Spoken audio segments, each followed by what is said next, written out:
Hello my dear all students. देखिए हम optics start करेंगे, ठीक है। तो ऑप्टिक्स का जो सिलेबस है ये आप देख सकते हैं कि आपका जो एंट्रेंस टेस्ट है, तो आपके एंट्रेंस टेस्ट में 4 टॉपिक गिवन है, ठीक है। तो ये जो 4 टॉपिक गिवन है उसको हम कैसे ओवरव्यू करेंगे, कैसे हमें पढ़ना चाहिए, ये चीज़ देखेंगे, ठीक है। तो सबसे पहला टॉपिक आपका इंटरफ्रेंस है, उसके बाद आपका डायफ्रैक्शन है, ठीक है। डायफ्रैक्शन के बाद आपका पोलराइजेशन है और उसके बाद एसोसिएटेड ऑप्टिकल इंस्ट्रूमेंट है। तो बच्चों देखो यहाँ पर क्या है, जैसे हम इंटरफ्रेंस की अगर बात करें तो देखो डायरेक्ट आपके सिलेबस में इंटरफ्रेंस गिवन है, ठीक है। बट इसके पहले क्या इंटरफ्रेंस पे डायरेक्ट क्वेश्चन पूछता है या कुछ ऐसा बेसिक टर्म है जिस पे डायरेक्ट क्वेश्चन पूछा जाता है, इस बात का हमें प्रॉपर नॉलेज होना चाहिए। नहीं तो ऐसे क्या होगा कि अगर मान लेते हैं कि हम इंटरफ्रेंस हमने पढ़ लिया, ठीक है, और जब हम एग्जाम में गए तो हमें ऑप्टिक्स का बेसिक पे क्वेश्चन पूछा गया, ठीक है, तो ये चीज़ थोड़ा सा आउट ऑफ द वे चला जाएगा। फिर आपको लगेगा कि सर पढ़ाए तो लेकिन हमें काम नहीं आया वो चीज़। तो इसको सॉर्ट आउट करने के लिए, इस प्रॉब्लम को सॉर्ट आउट करने के लिए क्या सच में हमें बेसिक की इंपॉर्टेंस है कि नहीं है, इसके लिए हम एक क्वेश्चन का हेल्प लेंगे, ठीक है। तो इसमें से देखिए क्वेश्चन आपका ये जो है, ये क्वेश्चन है आपका, रिफ्रैक्टिव इंडेक्स पूछा गया। Refractive index of air with respect to glass is 2/3। मतलब कि जो रिफ्रैक्टिव इंडेक्स ऑफ एयर है विथ रिस्पेक्ट टू ग्लास है, ये गिवन आपको कितना 2/3 है, ठीक है। उसके बाद और क्या बोल रहा है कि refractive index of diamond with respect to air and this is 12/5। Refractive index of diamond with respect to air और ये गिवन आपका 12/5, ठीक है। तो बोल रहा है कि then the refractive index of glass with respect to diamond will be. अब देखो ये यहाँ पर रिफ्रैक्टिव इंडेक्स की बात किया गया है, ठीक है। तो जब आप इंटरफ्रेंस पढ़ेंगे तो इंटरफ्रेंस में डायरेक्ट आपका रिफ्रैक्टिव इंडेक्स उसके बहुत पहले का चीज़ है, ठीक है। अगर हम प्रीवियस सिलेबस देखते हैं तो प्रीवियस सिलेबस में जो इंटरफ्रेंस है वो काफ़ी पहले का चीज़ है, सॉरी इंटरफ्रेंस बहुत बाद का चीज़ है, ठीक है ना। तो हमें यहाँ पर हम ये क्वेश्चन को सॉल्व नहीं कर रहे हैं, हम बस आपको ये बता रहे हैं कि जो अपवर्तनांक है, ठीक है ना, जैसे वायु का अपवर्तनांक है, कांच के सापेक्ष वायु का है, उसके बाद वायु के सापेक्ष हीरे का अपवर्तनांक है। तो ये जो अपवर्तनांक वाला क्वेश्चन है, ये क्वेश्चन में क्या होता है, हमें इसको प्रिपेयर करने के लिए हमें बेसिक टर्म हमें पता होना चाहिए। तो हम एकदम बिगिनिंग से स्टार्ट करेंगे और आप ऐसा मत समझना कि मैं आपको बहुत लेंदी करूंगा, ठीक है। जो इंपॉर्टेंट पॉइंट्स है वही हम सिर्फ डिस्कस करेंगे, ठीक है। तो सबसे पहले हम स्टार्ट करते हैं ऑप्टिक्स का, ठीक है। ऑप्टिक्स को हिंदी में हम लोग बोलते हैं प्रकाशिकी, ठीक है। ऑप्टिक्स को हिंदी में बोला जाता है प्रकाशिकी, प्रकाशिकी, ठीक है। थोड़ा मेरा हिंदी का थोड़ा सा देख लेना, स्पेलिंग मिस्टेक हो सकता है, ठीक है ना। तो ऑप्टिक्स को प्रकाशिकी बोलते हैं। अब ऑप्टिक्स किसे कहते हैं, इस पे एक क्वेश्चन बन सकता है। तो सिंपली बोलेंगे कि भौतिक शास्त्र का वह हिस्सा या वह शाखा, है ना, मतलब कि optics is the branch of physics, यानी कि भौतिकी शास्त्र की वह शाखा जिसमें हम लाइट से रिलेटेड फेनोमेनन के बारे में पढ़ते हैं, यानी कि जो लाइट है उससे रिलेटेड दुर्घटनाओं को हम पढ़ते हैं। दुर्घटनाओं कह सकते हो या फेनोमेनन घटना कह सकते हो, ठीक है ना। तो भौतिक शास्त्र की वह शाखा, ठीक है ना, हम यहाँ पर लिखेंगे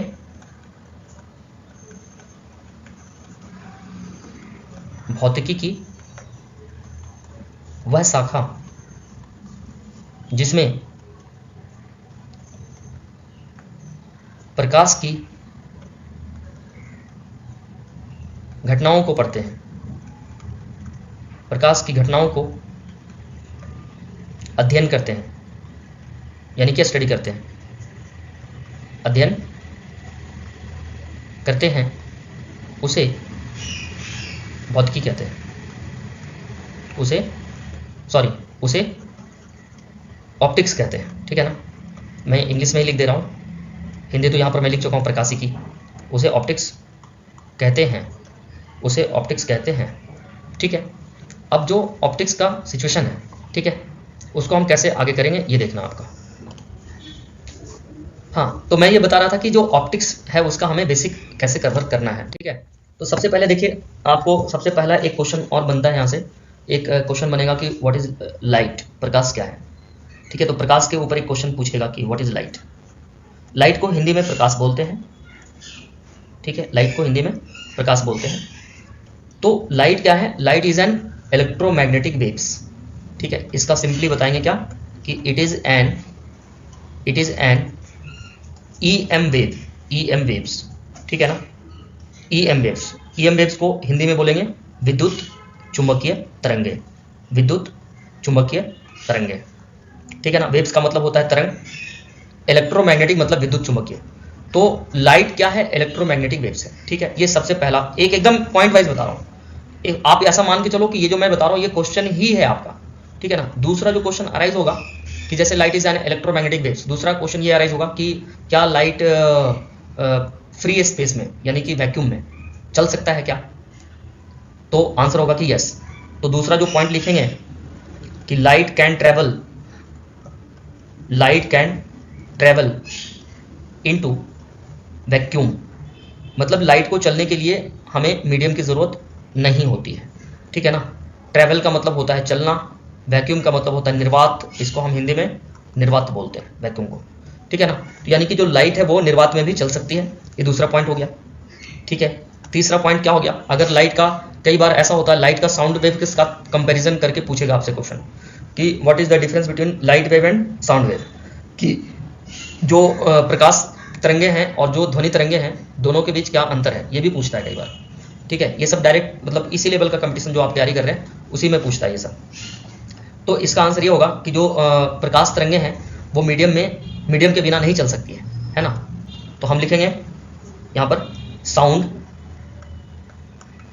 कांट ट्रेवल विदाउट मीडियम, यानी कि साउंड को चलने के लिए मीडियम की जरूरत होती है ना।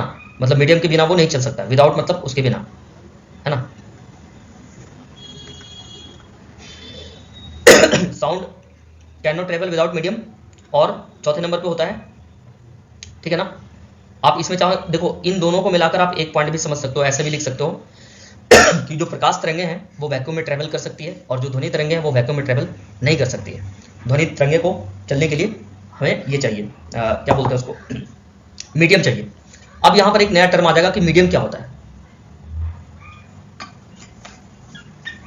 यहां पर एक नया अंडरस्टैंडिंग हमें होना चाहिए कि व्हाट इज मीडियम। तो इस पे भी एक क्वेश्चन पूछता है। अलग अलग प्रकार का मीडियम होता है। जैसे मीडियम जनरली क्या होता है, अगर हम मीडियम की बात करें तो मीडियम में एयर हो सकता है यानी कि हवा, वाटर हो सकता है यानी कि पानी, ग्लास हो सकता है यानी कि कांच। तो बेसिकली जो लाइट होती है ना, जो ऑप्टिक्स होती है, उसमें हम 3 प्रकार का मीडियम का स्टडी करते हैं, ठीक है। एयर मीडियम लेते हैं, वाटर लेते हैं और ग्लास लेते हैं। अब जैसे आप एक क्वेश्चन ऐसा एक बार पूछा गया, ठीक है ना, कि कोई पर्सन जो है, ऐसा क्वेश्चन आपको देगा कि कोई पर्सन जो है, मान लेते हैं कि एक पर्सन है, एक पर्सन जो है वो मून के ऊपर गया है, ठीक है। अभी लेटेस्ट क्वेश्चन है, तो इसमें आपको ऑप्टिक्स से रिलेटेड, अभी देखिए चंद्रयान को भेजा गया, तो हम जानते हैं कि जो मून है उसके सरफेस पे क्या है, वैक्यूम है। वैक्यूम है मतलब वहां पर कोई भी मीडियम नहीं अवेलेबल है। तो ये आपको पूछा गया कि एक पर्सन जो है, इसके ऊपर एक पर्सन गया है मून के सरफेस पे, तो उस पर्सन को, मतलब उस पर्सन को कोई दूसरा पर्सन आवाज दे रहा है, तो उसको सुनाई देगा या नहीं देगा, ये आपका पूछा जा सकता है, ठीक है। तो आंसर ये होगा कि उस पर्सन को सुनाई नहीं देगा। तो फिर अगर 2 पर्सन कम्युनिकेट करना चाहता है मून के सरफेस के ऊपर, तो वो दोनों पर्सन एक दूसरे के साथ कैसे कम्युनिकेट करेगा? What is the proper way to communicate with each other, मतलब दोनों को एक दूसरे से बात करने के लिए कौन सा तरीका अपनाना होगा उन्हें। तो आंसर ये है कि उसके पास एक अगर टॉर्च है या कोई ऐसा मीडियम है, मतलब एक ऐसा डिवाइस है जिससे लाइट एमिट होता है, मतलब एमिट होना मतलब निकलना, तो एक ऐसा डिवाइस होगा, लाइट एमिटिंग डिवाइस, ठीक है ना। लाइट एमिटिंग डिवाइस एलईडी होता है, ठीक है ना, उसको लाइट एमिटिंग डायोड बोलते हैं। एलईडी का फुल फॉर्म होता है लाइट एमिटिंग डायोड, ठीक है। तो उससे भी एक क्वेश्चन आपको यहाँ पर पूछ सकता है कि, तो आपको सिंपली याद रखना है कि अगर चंद्रमा पर कोई व्यक्ति जाता है तो उसको अगर किसी दूसरे व्यक्ति से बात करना है तो वो आवाज़ देकर तो उसको नहीं बुला सकता है, क्योंकि ध्वनि तरंगे को चलने के लिए वहाँ पर चल ही नहीं पाएगी ध्वनि तरंगे, ठीक है, क्योंकि उसको मीडियम चाहिए और चंद्रमा पे मीडियम नहीं है, ठीक है। ये हो गया। उसके बाद देखिए, उसके बाद अब आते हैं, ये आपका लाइट का प्रॉपर इंट्रोडक्शन हो गया। एक और बहुत ही अच्छा पॉइंट है, उससे भी एक क्वेश्चन पूछता है, ठीक है ना। अब जैसे मान लेते हैं कि नेक्स्ट जो पॉइंट है, वेलोसिटी ऑफ लाइट, यानी प्रकाश की वेग कितनी होती है, वेलोसिटी ऑफ लाइट। तो वेलोसिटी ऑफ लाइट जो होती है वो होती है 3 × 10⁸ मीटर पर सेकेंड। तो वेलोसिटी ऑफ लाइट से एक क्वेश्चन ऐसा पूछा जाता है कि आपको पूछेगा कि अगर मीडियम चेंज हो रही है तो वेलोसिटी ऑफ लाइट क्या होगी, ठीक है। तो आपको मैं बता रहा हूँ कि ये जो वेलोसिटी ऑफ लाइट है ये वैक्यूम में है, ये आपका वैक्यूम में है। Velocity of light in vacuum वो है आपका 3 लाख मीटर पर सेकंड, यानी कि 1 सेकंड में लाइट कितना दूर चल सकती है, 3 लाख किलोमीटर चलेगी, है ना। इसको 10 टू द पावर 8 है, तो इसको सॉल्व करेंगे तो इतना हो जाएगा आपका 3 lakh kilometre per second, 3 lakh kilometre per second, ऐसा हो जाएगा आपको जब इसको आप सॉल्व करेंगे तो, ठीक है ना। क्योंकि 10 का पावर 8 है तो उसको आप सॉल्व करेंगे तो अगर मीटर है तो मीटर को किलोमीटर बदलेंगे। जैसे मान लेते हैं कि हमारे पास है 3 इंटू 10 टू द पावर 8 इतना मीटर है, तो इतना मीटर पर सेकंड है, तो इसको हमें बदलना है किलोमीटर पर सेकंड में। तो हम क्या करेंगे, जो मीटर होता है उसको किलोमीटर बदलने के लिए तो हम 3 इंटू 10 टू द पावर 8 है, तो इसको हम 10 का पावर 3 से क्या करेंगे, डिवाइड कर देंगे। तो 10 का पावर 3 से डिवाइड करेंगे तो इसकी वैल्यू हो जाएगी 3 into 10 to the power 5 kilometre per second, ठीक है। तो ये हो गया आपका 3 और ये हो गया 1 2 और 1 2 3, यानी कि 3 lakh kilometre per second, 3 lakh kilometre per second. तो ये जो है आपका, ये आपका बहुत ही अच्छा एक मतलब इससे क्वेश्चन बनता है कि वेलोसिटी ऑफ लाइट कितनी होती है, ठीक है। और नेक्स्ट आगे बढ़ते हैं। नेक्स्ट आपका पूछेगा फेनोमेनन ऑफ लाइट। तो फेनोमेनन ऑफ लाइट में 2 फेनोमेनन बेसिकली बहुत ही ज़्यादा इंपॉर्टेंट होता है, ठीक है ना। वैसे तो बहुत सारे फेनोमेनन हैं, हम बात करेंगे फेनोमेनन ऑफ लाइट। फेनोमेनन को हिंदी में बोलते हैं घटना, phenomenon of light. Phenomenon of light का मतलब आप ऐसा समझो कि लाइट जो है वो क्या क्या हरकत कर सकती है, ठीक है ना। ये L है, LIGHT लाइट, ठीक है ना। प्रकाश जो है वो क्या क्या हरकतें कर सकती है। तो इसके कई सारे फेनोमेनन हैं, जैसे रिफ्लेक्शन है, और क्या है, रिफ्रैक्शन है, और क्या है, इंटरफेरेंस है। देखो इंटरफेरेंस कहां आ रहा है, आगे इंटरफेरेंस, और क्या है, डाइफ्रैक्शन है। ये सब फेनोमेनन ऑफ लाइट है। और क्या है, पोलराइजेशन है, पोलराइजेशन है, ठीक है। तो इतने सारे फेनोमेनन को हमें 1 बाय 1 स्टडी करना है, ठीक है। इसमें से आप देख सकते हो कि हमारे जो सिलेबस में है वो आपका ये है, ये है और ये है। ये तीनों हमारे सिलेबस में है और ये तीनों हमारे सिलेबस में नहीं है। लेकिन इन तीनों से अभी जो मैंने आपको सवाल दिखाया था बिगनिंग में, तो वो जो क्वेश्चन है वो इन दोनों फेनोमेनन से पूछा गया। क्योंकि अब जैसे देखो एक एक को हम हिंदी में बताते हैं।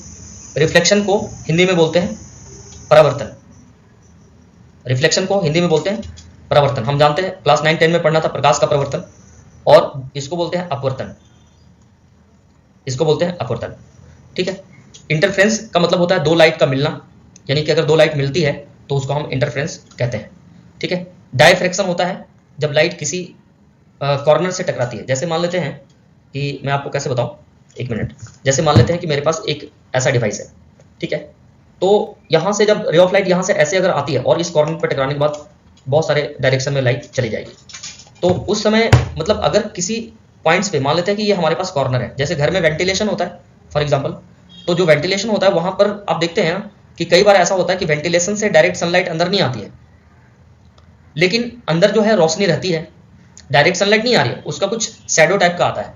तो यहाँ पर जब रे ऑफ लाइट किसी कॉर्नर से टकराती है, तो कॉर्नर से जब टकराती है तो कुछ हिस्सा रिफ्लेक्ट हो जाता है और कुछ हिस्सा रिफ्रैक्ट हो जाता है। तो इस तरह से हम एक एक बार मतलब 1 बाय 1 हम डिस्कस करेंगे, लेकिन अभी बस आपको इंट्रोडक्शन बता रहा हूँ। तो आज मैं हम उसके बाद पोलराइजेशन का मतलब क्या होता है कि पोलराइज्ड होना, पोलरिटी का मतलब होता है पोलराइज हो जाना, मतलब जो लाइट है उसके ऊपर मतलब आप ऐसा समझ लो कि जैसे आयनाइज्ड हो जाना, है ना, ध्रुवीकरण हो जाना लाइट का, ठीक है। तो ध्रुवीकरण मतलब कि किसी पार्टिकुलर ऑब्जेक्ट के तरफ वो पोलराइज्ड हो जाएगा, मतलब ध्रुवीकरण हो जाएगा उसका, ठीक है ना। तो ये सारे ये सभी चीजें हैं, ठीक है। तो यहां पर आज जो हम डिस्कस करेंगे वो अपवर्तन और परावर्तन पे हम डिस्कशन करेंगे, ठीक है। तो सबसे पहला देखिए प्रकाश का हम पढ़ते हैं परावर्तन। परावर्तन किसे कहते हैं ये चीज आप समझ लो। तो एकदम शॉर्टकट में बता रहा हूं कि अगर रे ऑफ लाइट मान लेते हैं कि ये हमारे पास सॉलिड सरफेस है, this is suppose solid surface, solid surface, और अगर ये सॉलिड सरफेस है और रे ऑफ लाइट अगर यहां से टकराती है ऐसे, ठीक है, और मान लेते हैं कि ये थीटा एंगल पे टकराई है, ठीक है ना, ये नॉर्मल है, इसे हम बोलते हैं इंसिडेंट रे, ठीक है ना। इंसिडेंट रे को हिंदी में बोलते हैं आपतित किरण, और यहां से रे रिफ्लेक्ट हो गया तो जितनी एंगल पर आएगी उतनी एंगल पर जाएगी। तो एक सबसे पहला जो क्वेश्चन बनेगा आपका लॉज ऑफ रिफ्लेक्शन, ठीक है ना, लॉज ऑफ रिफ्लेक्शन। तो आपको मैं बता रहा हूं कि इसको कैसे याद रखते हैं। जैसे रिफ्लेक्शन हमने लिखा, तो रिफ्लेक्शन में क्या है, देखो इसके स्पेलिंग में सिंगल आर है, सिंगल आर है, तो जिसमें सिंगल आर है उसमें सिंगल मीडियम यूज होगा। तो रिफ्लेक्शन को कैसे डिफाइन किया गया, अगर रे ऑफ लाइट जिस मीडियम से आती है और किसी वस्तु पे टकराने के बाद वापस उसी मीडियम में लौट जाती है, तो उसे हम रिफ्लेक्शन कहते हैं। जैसे मान लेते हैं कि मेरे पास ये ग्रीन कलर का दिख रहा है, ठीक है, तो ऊपर जैसे ट्यूबलाइट जल रहा है, तो ट्यूबलाइट से जैसे रे ऑफ लाइट यहाँ पर आई और हम इसको ऐसे देख रहे हैं, तो इस पे टकराने के बाद रे ऑफ लाइट कहाँ से आई, एयर से आई, और इस पे टकराने के बाद कहाँ गई, वापस इधर आई, हमारी आंखों में आई और चारों तरफ फैली, ठीक है। तो इस ब्लू कलर को, ठीक है ना, ब्लू कलर को हम जो देख रहे हैं, जो पर्सन इधर खड़ा है वो भी देखेगा, इधर खड़ा है वो भी देखेगा, कोई भी पर्सन इसको किसी भी डायरेक्शन देखेगा तो ये ब्लू कलर ही दिखेगा। यानी कि यहाँ से जो रे ऑफ लाइट आई, इस पे टकराने के बाद हमारी आंखों में पड़ रही है, तो रे ऑफ लाइट कहाँ से आई थी, तो एयर से आई थी। रे ऑफ लाइट कहाँ से आई थी, एयर से, और कहाँ गई, तो एयर में ही गई। तो अगर ऐसा होता है तो इसको हम बोलते हैं आर रे, ठीक है ना। तो आई रे को फुल फॉर्म क्या है, आई रे मतलब इसको हम बोलते हैं आपतित किरण, इसको इंग्लिश में बोला जाता है इंसिडेंट रे, और हिंदी में बोलते हैं आपतित किरण। हिंदी में क्या बोलते हैं, आपतित किरण। और आर रे का मतलब होता है प्रवर्तित किरण, ठीक है ना। एक होता है आपतित और एक होता है प्रवर्तित किरण, ठीक है, परावर्तित किरण, ठीक है। और एक डॉटेड लाइन है, यहां पर हमने एन लिखा है, तो व्हाट इज एन, एन को हम बोलते हैं नॉर्मल, ठीक है ना। और नॉर्मल को हिंदी में बोला जाता है अभिलंब, अभिलंब, ठीक है, नॉर्मल को हिंदी में बोला जाता है अभिलंब। तो यहां पर हमें जो लॉ है वो लॉ क्या कहती है, पहला लॉ ये कहती है कि अगर ये थीटा 1 है और ये थीटा 2 है, तो फर्स्ट लॉ कहती है जो थीटा 1 है वो थीटा 2 के बराबर होगी, यानी कि angle of incidence must be equals to angle of reflection, यानी कि आपतन कोण इज इक्वल्स टू परावर्तन कोण। तो यहां पर जो थीटा 1 है इसको हम बोलते हैं आपतन कोण, इसको हम बोलते हैं आपतन कोण, ठीक है। और जो थीटा 2 है इसको हम बोलेंगे परावर्तन कोण, इसको हम बोलेंगे परावर्तन कोण। तो अलग अलग ये जो टर्मिनोलॉजी है ना, ये जितने टर्म्स है ना, ये सभी टर्म्स आपको याद रखना पड़ेगा, क्योंकि क्वेश्चन में जब टर्म आएगा ऐसे लिख के आएगा, आपतित कोण, परावर्तित कोण, आपतित किरण, परावर्तित किरण, आपतन कोण, ऐसे करके लिख कर आएगा। तो मान लेते कोई सेंटेंस आपको दे दिया कि बोलेगा कि ऐसे, एक क्वेश्चन मान लेते फ्रेम करते हैं, क्वेश्चन में ऐसा बोला कि प्रकाश के परिवर्तन के नियम के अनुसार इनमें से कौन सा सही है। मान लीजिए ऐसे क्वेश्चन पूछेगा आपसे, मान लीजिए क्वेश्चन हम बना रहे हैं, बोलेगा कि प्रकाश के परावर्तन के नियमानुसार, प्रकाश के प्रवर्तन के नियमानुसार इनमें से कौन सही है, इनमें से कौन सही है, ठीक है, या क्वेश्चन मार्क हो जाएगा। ऑप्शन ए दे देगा आपको, बोलेगा कि theta I is equals to theta R. Option B दे देगा theta I is not equal to theta R, is not equal to theta r.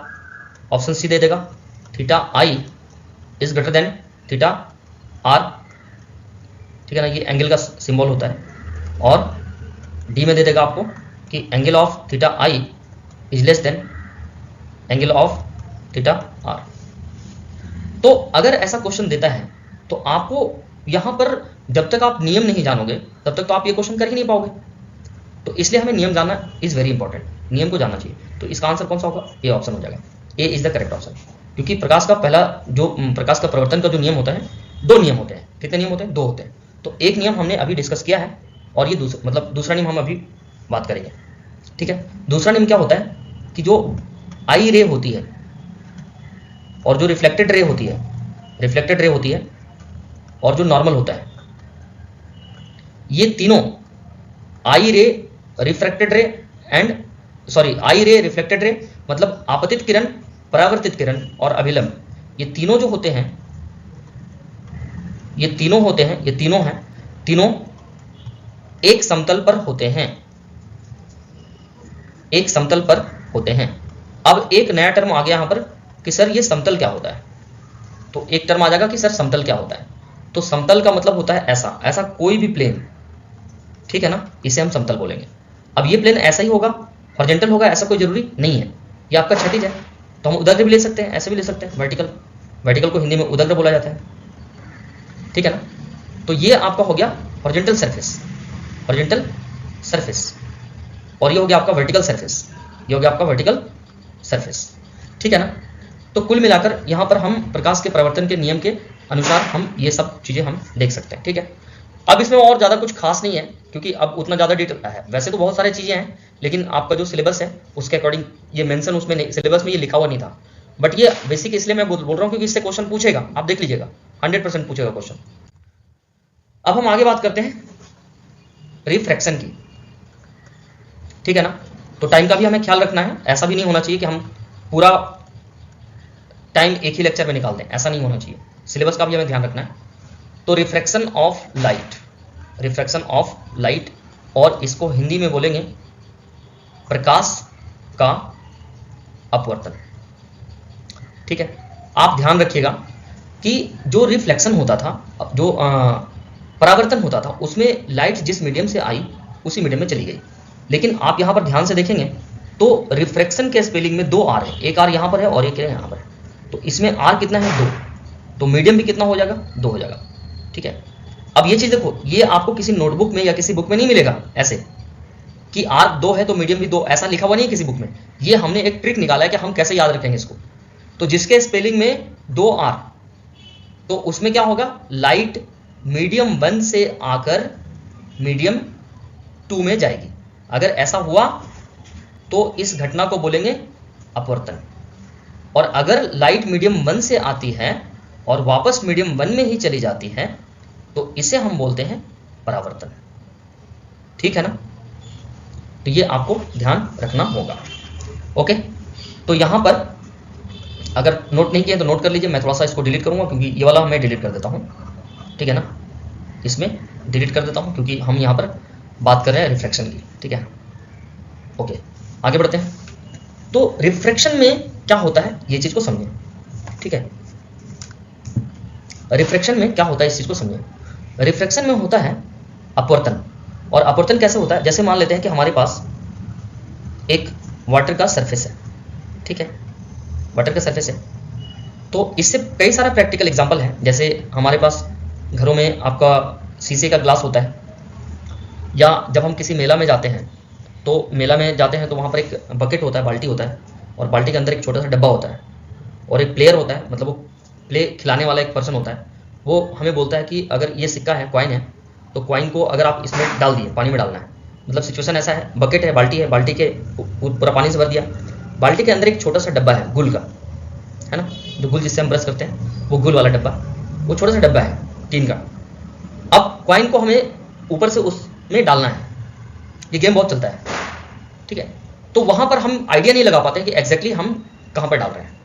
तो ये एक एग्जांपल हो गया। आप उसके बाद आप क्या करिए, ये जो जैसे शीशा का ग्लास है मेरे पास, ठीक है ना, तो आप इस ग्लास को आप ऐसा शीशा का 2 ग्लास लीजिए इसमें, और एक ग्लास में आप पानी भर दीजिए थोड़ा सा, और दूसरे ग्लास में वैकेंट रखिए, और ये हमारे पास कॉइन रहेगा। तो जब कॉइन रहेगा, एक कॉइन को इसमें डाल दीजिए, ऐसे हमने डाल दिया कॉइन को, ठीक है।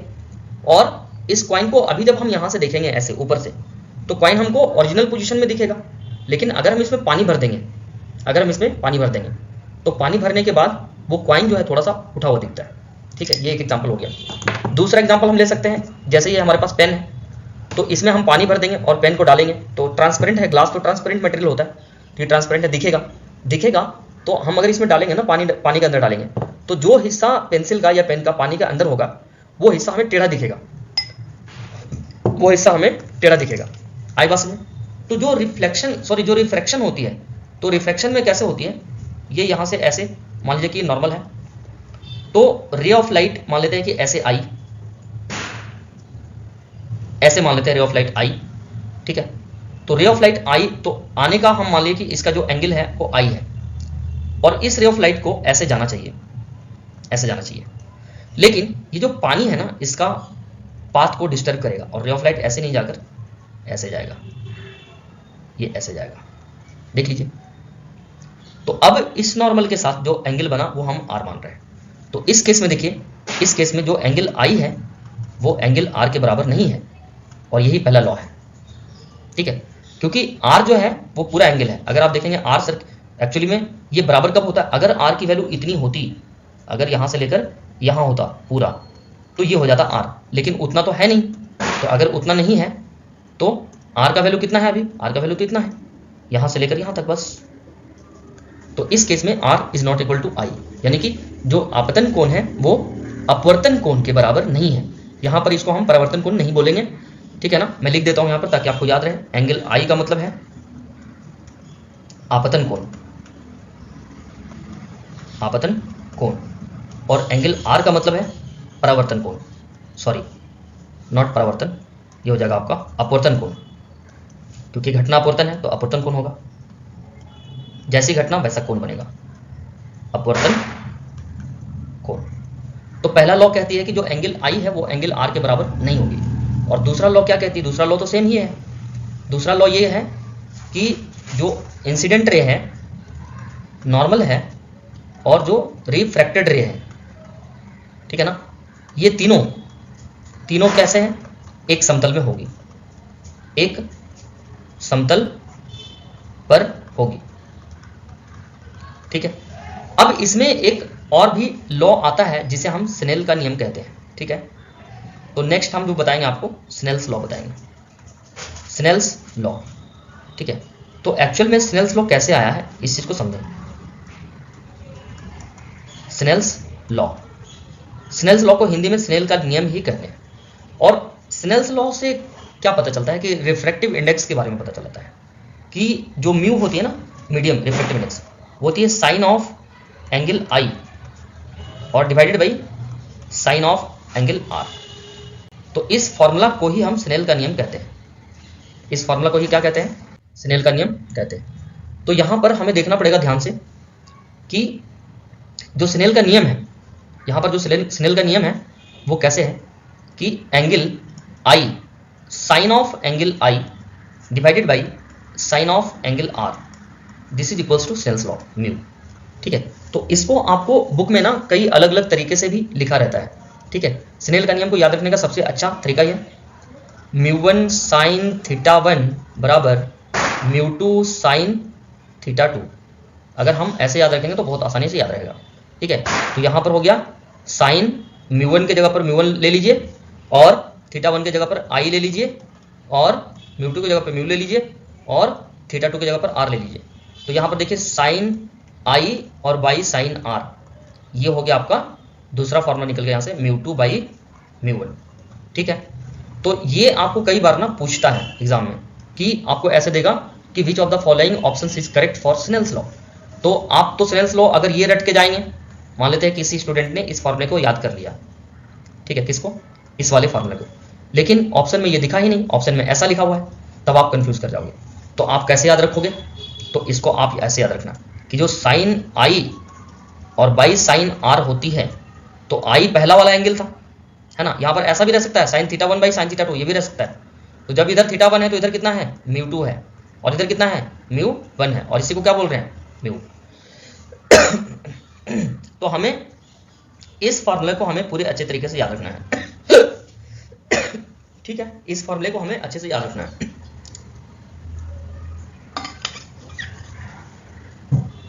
ओके, ठीक है, ठीक है। तो यहां पर ये जो हमारे ये सब जो निकल कर आया हमारे सामने, इन सभी को हम अच्छे से कंसाइज करके बढ़िया से याद करके रखेंगे। नेक्स्ट हम बढ़ते हैं, ठीक है, नेक्स्ट हम बढ़ते हैं। नेक्स्ट हमारा जो पॉइंट होगा वो जैसे आपका इमेज फॉर्मेशन पे सवाल पूछता है, ठीक है ना। तो हम देखेंगे कि एक्चुअली में जो ये सब जो होता है ना, रिफ्लेक्शन और रिफ्रैक्शन, ये कहाँ पर होता है, किसके साथ होता है। तो इसके लिए हम एक चीज आपने पढ़ा होगा, गोलीय दर्पण, गोलीय दर्पण नेक्स्ट आपका ये है। तो गोलीय दर्पण में इसको इंग्लिश में बोलते हैं स्फेरिकल मिरर, इसको हम बोलते हैं स्फेरिकल मिरर। तो बेसिकली जो स्फेरिकल मिरर होती है वो होती है 3 प्रकार की, ठीक है ना। कौन कौन से मिरर होते हैं, एक होता है प्लेन मिरर, मतलब समतल दर्पण, प्लेन मिरर यानी कि समतल दर्पण, समतल दर्पण, ठीक है। दूसरा होता है आपका कॉनकेव मिरर, कॉनकेव मिरर, ठीक है। और तीसरा होता है आपका convex mirror, convex mirror, convex mirror, ठीक है। तो एक तो समतल होता है और इन दोनों में एक उत्तल दर्पण होता है और एक अवतल दर्पण होता है, ठीक है। तो जो कनकेव होता है इसे हम बोलते हैं अवतल दर्पण, इसे हम बोलते हैं अवतल दर्पण। इसमें थोड़ा सा आप हिंदी नाम में देख लीजिएगा कि कुछ हमसे गलती तो नहीं हुआ, क्योंकि हमें लग रहा है कि कनकेव और कन्वेक्स दोनों इंटरचेंज तो नहीं है, मतलब कनकेव को, हालांकि आई डैम श्योर की गलती नहीं होना चाहिए, लेकिन फिर भी आप इसको एक क्रॉस वेरीफाई कर लेना। क्या क्रॉस वेरीफाई करना है कि जो कन्वेक्स मिरर है उसको उत्तल दर्पण ही तो कहते हैं, ये आप देख लेना। तो ये आप इंटरनेट पे या कहीं से छोटा सा 1 मिनट का चीज़ है, वो आप सर्च कर लोगे तो आ जाएगा आपको, ठीक है। अब बात करते हैं कि तीनों मिरर किस किस टाइप का होता है, ठीक है ना। तो जो समतल दर्पण होती है वो या तो इस प्रकार का होगा, ठीक है। पहली बात तो कि दर्पण क्या होता है, दर्पण कोई भी ऐसा चीज जिसमें हम देख सकते हैं, ठीक है, उससे हम दर्पण कहते हैं। दर्पण का मतलब ही होता है कि जिसमें हम देख सकते हैं। तो समतल दर्पण ऐसा भी हो सकता है, ये टेढ़ा भी हो सकता है, या फिर ये ऐसा भी हो सकता है, ऐसा सीधा ऐसा, ये भी हो सकता है। ये सब समतल दर्पण है। कनकेव मिरर जो होता है यानी कि अवतल दर्पण, वो या तो इस शेप का होगा, थोड़ा अच्छे से बनाता हूं, वो या तो इस शेप का होगा ऐसे, या फिर इस शेप का होगा, ठीक है ना। ऐसा मिरर जो बाहर से पॉलिश्ड हो। अब देखिए बाहर का और अंदर का क्या मतलब हो गया, क्योंकि इसको अगर आप कंप्लीट करोगे तो ये ऐसे सर्किल बनेगा। तो इस सर्किल का बाहरी हिस्सा ये वाला है, तो बाहरी हिस्सा क्या है, पॉलिशिंग किया हुआ है। तो अगर मिरर का बाहर का हिस्सा पॉलिशिंग है तो उसे हम बोलते हैं कनकेव मिरर, और अगर मिरर का अंदर का हिस्सा पॉलिशिंग है तो उसे हम बोलेंगे कॉन्वेक्स मिरर, ठीक है ना। तो कॉन्वेक्स मिरर में क्या होगा, मिरर ऐसा रहेगा और पॉलिशिंग अंदर से रहेगा, ठीक है। तो इस पे कई सारे सवाल पूछे जाते हैं, ठीक है ना। इस पे कई सारे सवाल पूछे जाते हैं इन तीनों मिरर पे। तो सवाल बेसिकली किस प्रकार का पूछा जाता है, ठीक है ना। तो इसका डिस्कशन हम करेंगे नेक्स्ट लेक्चर में, ठीक है। Okay, thank you.